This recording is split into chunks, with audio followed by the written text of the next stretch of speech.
For this experiment, I had to make several different types of drone and ship, as well as buildings for the set. The drones I made were meant to be the Klingon Warbird from the Discovery series.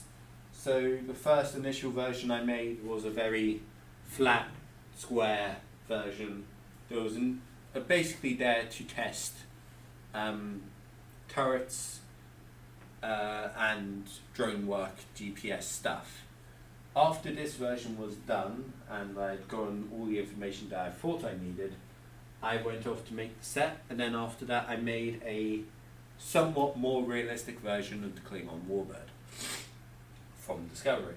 This version was still quite blocky, since Space Engineers doesn't work with smooth curves very well, since it's based around a more realistic building design for ships.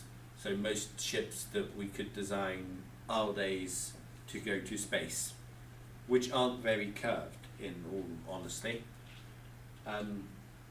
compared to what ships you see in sci-fi. This resulted in me having to compromise quite a bit with how the design was engineered. As a result, the design ended up being very blocky, but worked as a representation of the Warbird. It didn't look good compared to the original one, but it did look like it should have, essentially. I then also had to make two experimental versions of this model I made. One that had turrets, one that had fixed weapons, and a third one that came later which was able to explode on cue. The one with fixed weapons and the one with turrets were essentially just the base model with added turrets and guns. The result of these were that the one that featured guns didn't quite able, the one that featured fixed guns I should say, because turrets are also guns, wasn't able to hit its target and then fly away without it directly stopping firing, then flying away. Whereas the one with the turret, as I said in my drone research, was able to fly nice and smoothly away in a straight line whilst firing. The explosion one proved the easiest to build, simply because I needed a few warheads inside of it and a timer to set them off. The next experimental drone I made after that was a smaller version of the Warbird that needed to be able to be fired from a gravity cannon. This version took me a few minutes to build as a bog standard test, and the result came in as it was unable to fly in a straight line and overall needed upgrades, which came the second version of the Warbird, which was essentially the standard version with mass blocks that was able to be thrown out the mass cannon quite nicely, but also tumbled. This resulted in a scrapping of the mass cannon or gravity cannon idea. After I had somewhat perfected the Warbird design, I moved on to creating halfway through creating the Warbird, went on to make basic buildings for the set, kinda to engineer and understand how the set will look and work before I'm upgraded to better versions and models. These basic versions were incredibly blocky, so the silo that I ended up using in the main version of the set, as well as the test version, was essentially a square with slightly cut off corners. The refineries were very similar to the end version, except they were bigger and wider.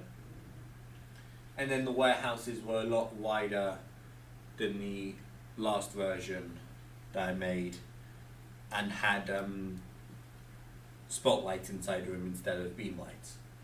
The next version after that I thinned down the refinery towers. I made scaffold light posts that you can see by placing up blocks and then grinding them down, because in Space Engineers you have build states, because it's both a creative sandbox game and a survival game where you have to gather resources. These resources then get turned into components, and then you can use the welding tool in there to weld up the blocks. But build stages go between there, so at a certain amount of components, another build stage will be added. In creative mode, you can freely grind and weld through these build stages as you wish. So the initial first stage of a block, a standard block, not a component, in Space Engineers, is just a straight up scaffold of that block. The next one, it adds a few metal panels to it. The next one, it covers most of it, leaving a little bit of scaffolding exposed, and then it completes the block. So I used the scaffold and then the metal paneling and then the last stage to build a very industrial looking scaffold pole that had lights on it that lit up a kind of small area around the post. I then decided that I needed to connect each of the buildings to those of its own type, so I connected all of the tanks in the end. So all the tanks in the end ended up being, I think, a block smaller than the first generation, and I put them in groups of 6 or 4, since you didn't really get refinery tanks on their own in any civilization.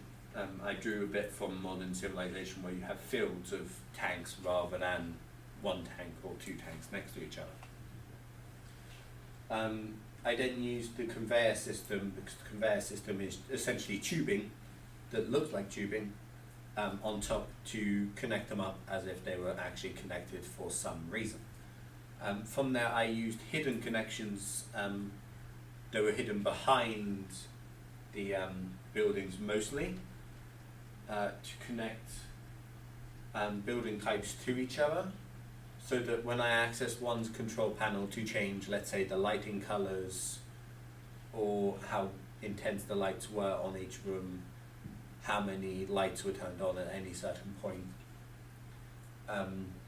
I could just edit them all so they're all uniform and similar, which was the way the Federation liked to build its buildings and its ships. I did not make the Discovery model.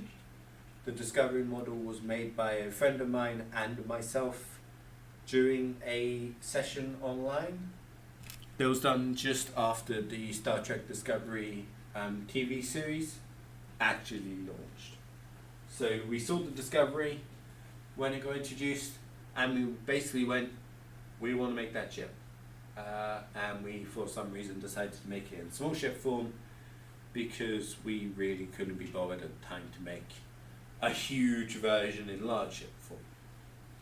Which the scaling of blocks in game are essentially, small blocks are 0.5 meter, large blocks at 2.5 meters. So to make an accurate representation of Discovery, which is 400 meters in length, if I'm remembering correctly,